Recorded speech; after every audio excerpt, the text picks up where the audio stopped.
The idea of growing new spectrum is a nice joke. Spectrum is what it is. It's real estate. You only have so much of it. You can go up, you can go down to some degree, you can go left, you can go right, but that's about it. And once you've filled in that space, you can't build more spectrum or create more real estate.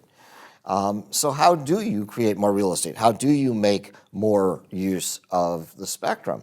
Well, if you can share one use with another without interfering with that other use, then of course you have the ability to use it more widely. Now that doesn't mean every use in every band has to be shared with everyone, but you can double, triple, many times the use by sharing effectively, and there are different ways to share.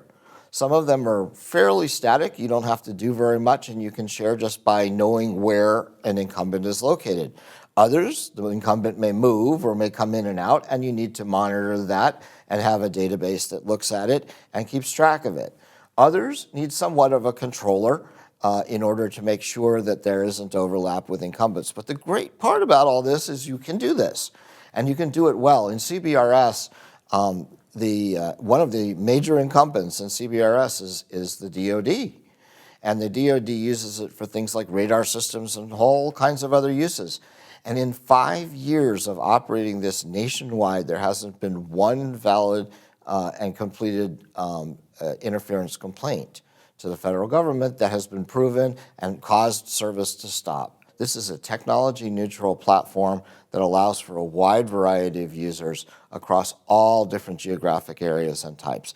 And the one wonderful thing about CBRS is that one person's use is totally different from another person's use.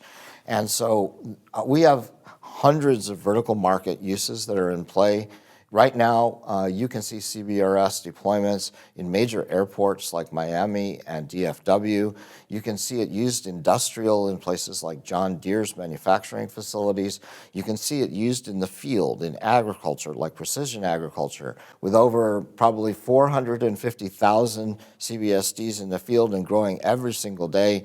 This is not a marginalized use. This is an extremely intensively used band, and it has the advantage of being both licensed and licensed by rule at the same time, meaning that you can use these things exclusively if you have a PAL license, or you can use them according to the rules that the FCC promulgate and the standards that the Wind Forum provides, without having to buy a license. You can use generally authorized access, and anyone can have access to that.